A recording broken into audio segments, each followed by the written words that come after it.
嗱，其實咧，我了解到咧，我哋冇一個醫生咧係可以能夠令到人健康嘅。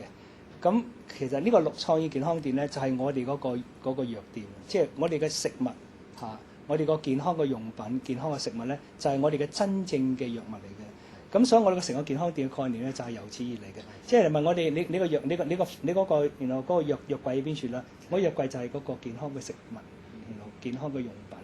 咁呢個就係我哋嘅藥店嚟嘅。咁我亦都好強調你睇到咧，我哋出好多資訊嘅。我哋好大膽咧，將好多資料上網講俾人聽嘅。因為我哋了解到咧，我哋係唔可能咧係逐個去醫人嘅。即係人類嘅問題咧，係一定要靠佢自己去做嘢嘅。咁當然咧，你要俾啲資料佢啦，俾啲資訊佢咯。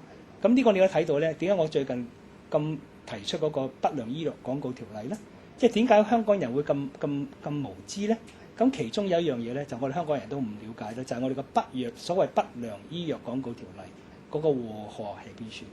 嗱，喺表面睇咧，不良醫藥廣告條例咧，就好似即係防止啲人咧係買一啲未經證實嘅嘢啦，或者冇功效嘅服務啊、醫療方法啦或者產品啦，咁即係唔好令到啲人呃人啊受害啦，係咪？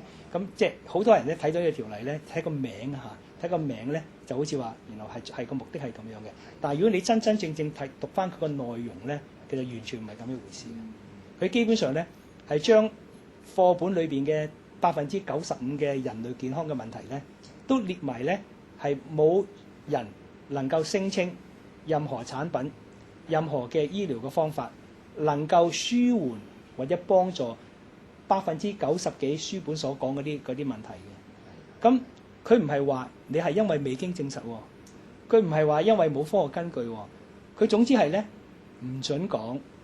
就算你係有科學根據咧，都唔準講。嗱，好多人都唔了解嗰個成嗰個問題個係邊處嘅。我俾個譬如你咁，我哋可以話咧，我哋個人都識講大話嘅，我哋個個都有能力講大話嘅。嗱，可能有啲人日日都係講大話嘅。咁我哋點樣處理呢個問題咧？政府就認為咧，衛生署認為咧，我哋嘅處理嘅問題就話咧，我哋攞一條例，呢條例咧話咧係唔準人喺公開場面演講。咁呢個就係佢處理呢個手法啦。咁譬如另外一個例子啦，譬如我成日都話商人好奸啊，奸商口頭禪啦。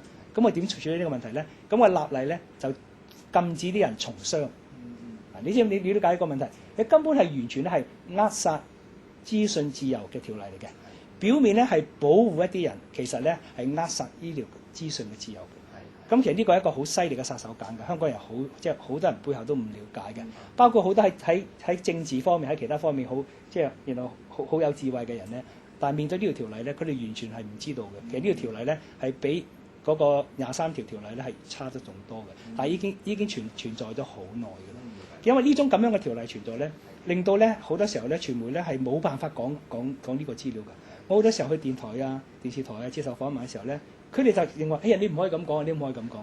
就係點解咧？就係因為呢條咁樣嘅所謂不良醫藥廣告條例咯。其實我哋最近咪有好多有強調呢個標籤法咧，係咪？其實呢條咧係不折不扣嘅一個錯誤嘅標籤嚟嘅。呢個係禁止資訊自由嘅條例，就唔係叫做不良醫藥廣告條例。咁但係好多人都係唔了解背後。